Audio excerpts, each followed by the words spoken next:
Mr. Ochola, Yes, sir. welcome to Across Motherland, Kenya. Yes, my name is Eric Sindami and my colleague is Kevin Maranga. We understand that Egerton University Congress is just about to conduct elections, isn't it? And it happened that you are among the contestants. So I will just let you to introduce yourself. You tell us your name, the year of study, your department and faculty, and maybe just briefly talk about what you understand about Students' Congress at Egerton University. Okay, thank you so much, Mr. Eric. Let me start by my name is Robert Ochola, and also known as Ochola'S Sr. Okay. A student at University of Egerton University. I'm a student leader, but still in the post of a class rep. Okay. I'm in the Faculty of Education. I'm doing community development, that is CDEV in short. Okay. And I'm in the Department of ACS. Okay. I'm a second year student, an interested person, a community agent, change agent. And I believe that is my just introduction. With me, I have my friends, Byron and Finley. Okay. So maybe Mr.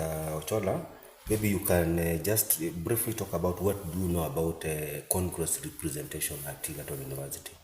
Okay, wherever every person is, there must be leadership structure. Yes. And when we don't involve ourselves in leadership structure, Yes. we'll lose the benefit of having a best leader. At the Faculty of Education and Community Studies, there must be a congressperson. In also laws, it is established that there be one person who represents the faculty to everywhere as a student. He acts as the faculty president or the student within that premises of a faculty or with that social group as their representative. Okay. The matter of social well-being and academic welfare as a community and every individual must have a leader. Okay. So you mean that each faculty will be represented or should be represented by one congress person? Yeah. Okay. And so within the faculty you have to elect a representative Sure. to go to the congress, Sure. the students' congress, Sure. that forms the larger students' governance, isn't it? Yeah. So Mr. Ochola, what really motivates you to take up a leadership role in the university students community, given the fact that you are also a student, a class rep, isn't it? What really motivates you now to try and climb that ladder, to try and serve students? When we look at representation, Yes. as in a general term, I may look myself as one of the best leaders, but I'm not. But I believe in the spirit and the virtue that I have given to my people so far. Yes. And I believe if given a chance more than that, Yes. it can still work better. Okay. I've seen our people turn us shoulder when they are faced with some challenges, academic challenges, pressure, their welfare as an individual. That is where I say I don't sit in my seat. I don't sit just as a class president and a mere student. But unless to give them service, unless I'll give them service, that is when they'll say that it was upon a time that there's one person who stood for us, who walked with us, and who lead us when we face trouble and challenges, and who was on our back when we were moving at a very good scenario. And when the dim light is shown on me, it will be that I did what was to be done. Okay. So Mr. Ochola, maybe before you get to have that urge or motivation or that ambition or that interest to vie for a particular, I can say it's a political position, because Congress is part of student politics. You must be having some urge to go and fill a particular gap. So what are some of the gaps that you have noticed concerning students' concerns, students' welfare, that you really want to go and fill once you are given that chance? If the people of Fedcos, in a general way, decide from SEDs, psychology, CIM, and a JED decide and give me the opportunity to serve them. Yes. We have a lot of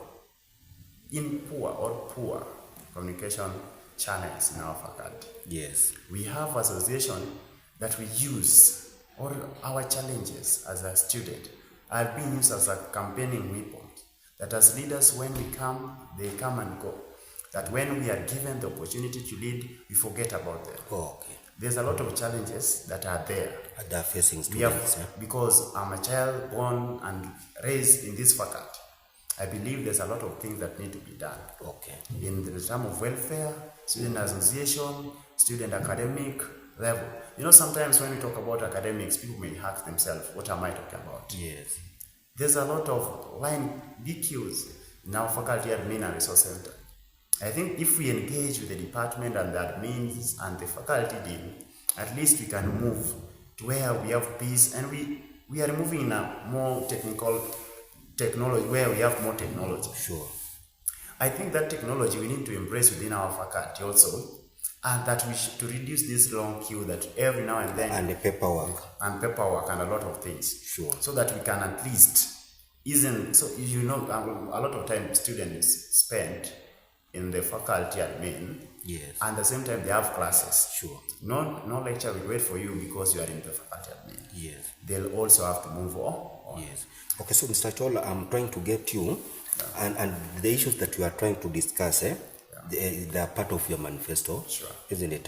Sure. Where you are trying to propose, if you are given that chance, to go and represent the students of Fedco, one of the issues that you will be focusing on is for you to propose or advocate for that implementation of modern technology in solving some of the students' functions. Sure.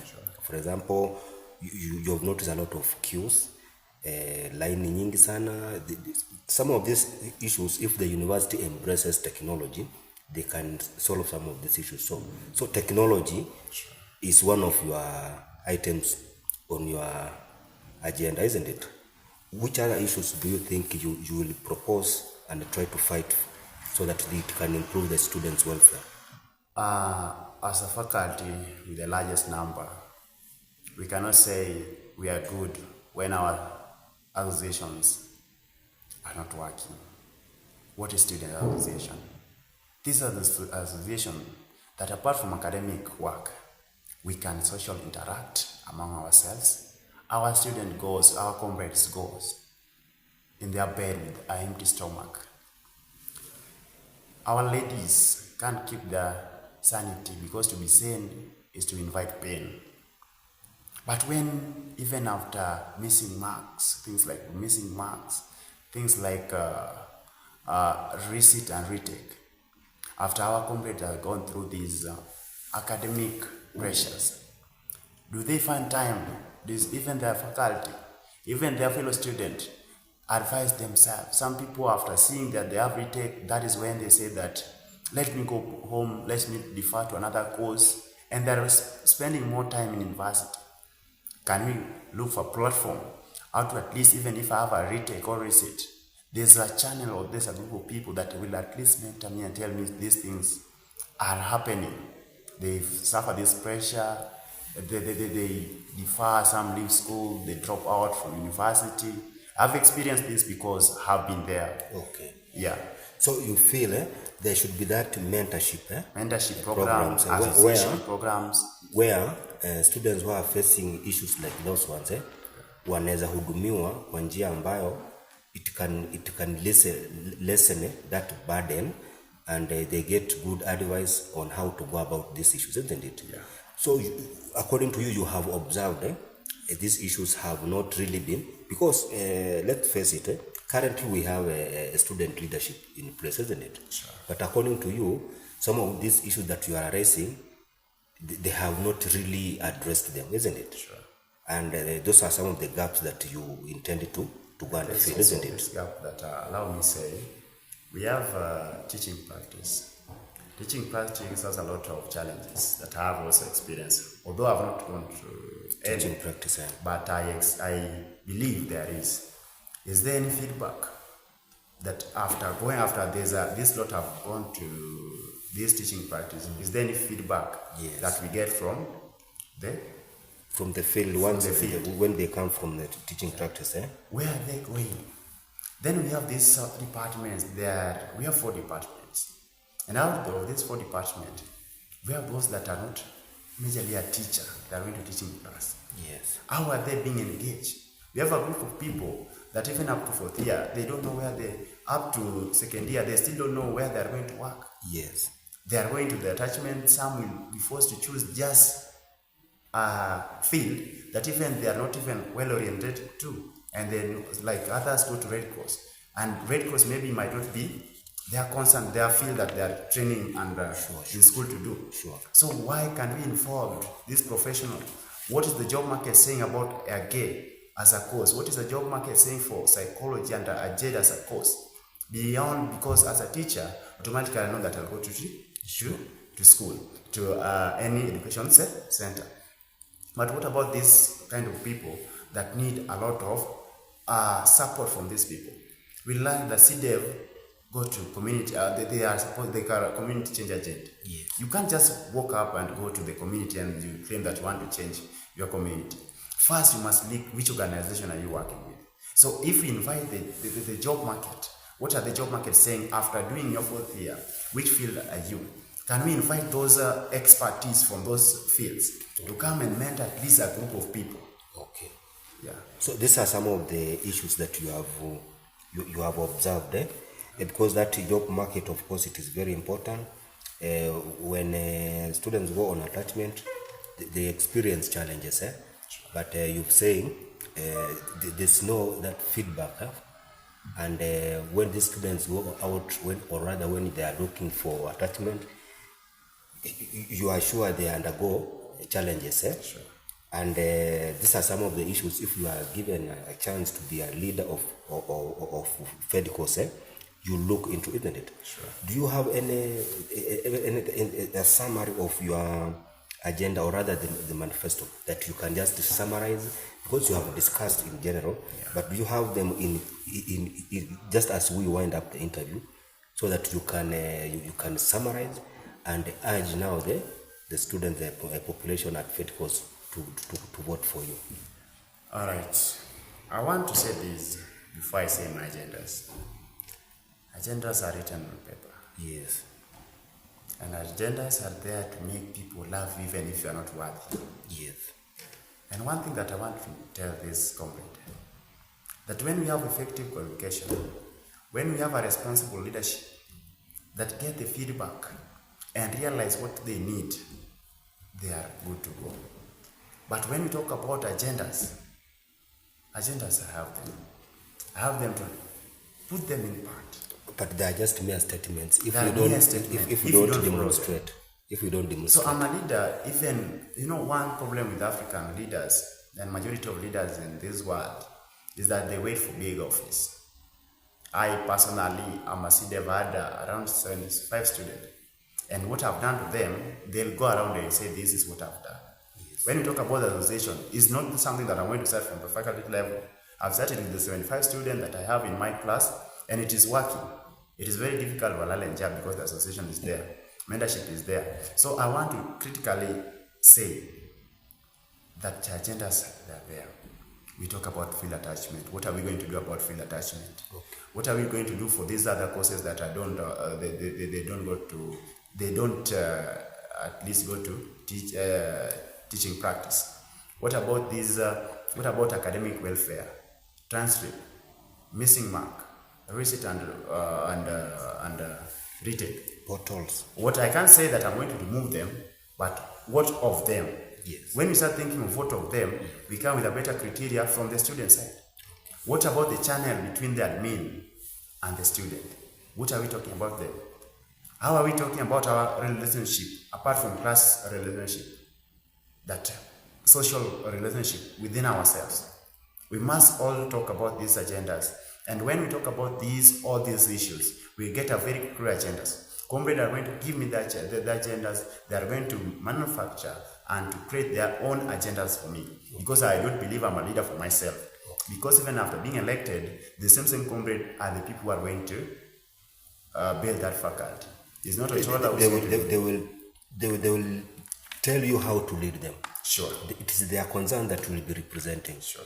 And so you believe that once you have that mandate, Sure. once you are in the conquest office, you will have now that mandate. You can walk into any office within the university and address the challenges that are facing your people, isn't it? Sure.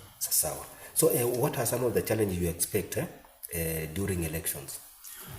Okay, election come with a lot of pressures and things like that. Okay.